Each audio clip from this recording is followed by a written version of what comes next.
Video pala.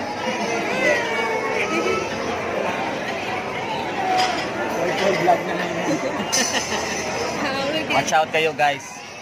Nandito kami ngayon sa Vikings, SM San Fernando kasi birthday ng bata eh. Ayan.